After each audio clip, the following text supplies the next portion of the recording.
யாரை நம்பி நான் பொறந்தேன்? போங்கடா போங்க, என் காலம் வெல்லும். வென்ற பின்னே வாங்கடா வாங்க. யாரை நம்பி நான் பொறந்தேன்? போங்கடா போங்க. நான் யாரை நம்பிடா பொறந்தேன்? பசித்தவனுக்கு சோறு போடுங்கடா. எல்லாருக்கும் வயிறு இருக்குது, பசி இருக்குது.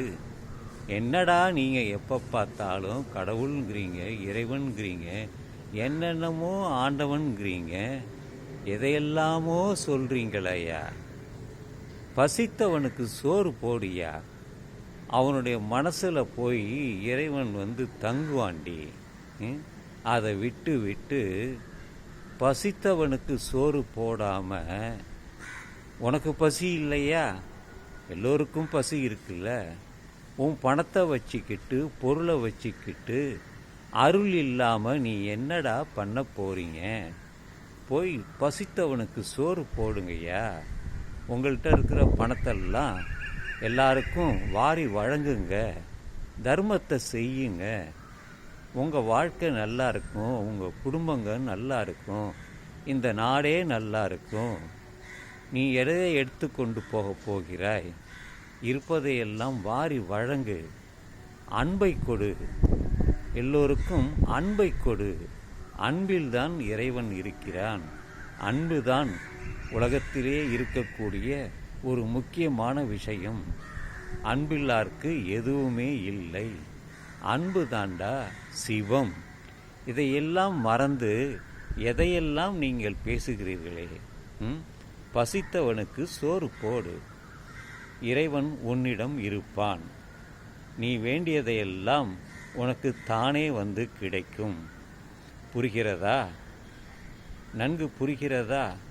உன் பணத்தை வைத்துக்கொண்டு நீ அங்கே பதுக்கி வைப்பதும், போய் வேறு இடத்தில் மறைத்து வைப்பதும் வேண்டாம். பசித்தவனுக்கு ஒரு கவளம் சோறை போடு. இட்லி இருந்தால் இட்லி கொடு, சாப்பாடு இருந்தால் சாப்பாடு கொடு. மாமிசத்தை மட்டும் கொடுத்து விடாதே, மாமிச உணவை கொடுக்காதே. மறந்து கூட மாமிச உணவை நாய்க்கு கூட கொடுத்து விடாதே. காரணம், அது நாய் குணம்தான் இருக்கும். உன்னை பார்த்து குறைக்கும், கடிக்க வரும். எத்தனையோ குழந்தைகளை கூட அது கடித்து குதறி கொன்று இருக்கிறது. ஆதலினால் உனக்கு வசதி இருந்தால், நல்ல எண்ணம் இருந்தால், கொடுக்கும் எண்ணம் இருந்தால், உன்னுடைய பணத்தை எல்லோருக்கும் கொண்டு உணவை கொடு, சாப்பாடு கொடு, பசிப்பணியை நீக்கு என்றுதான் வள்ளலாரும் சொன்னார். பலரும் இதைத்தான் சொல்கிறேன், நானும் இதைத்தான் சொல்கிறேன். பணம் இருந்தால் பொருளாக அதை மாற்றி பசித்தவனுக்கு உணவு கொடு. அவன் உன்னை வாழ்த்துவான், உன் குடும்பத்தை வாழ்த்துவான், உன் சந்ததியினரை, வரப்போகும் சந்ததியினரையும் வாழ்த்துவான். அவர்களுடைய அருள் உனக்கு கிடைக்கும், சந்ததியினருக்கும் கிடைக்கும்.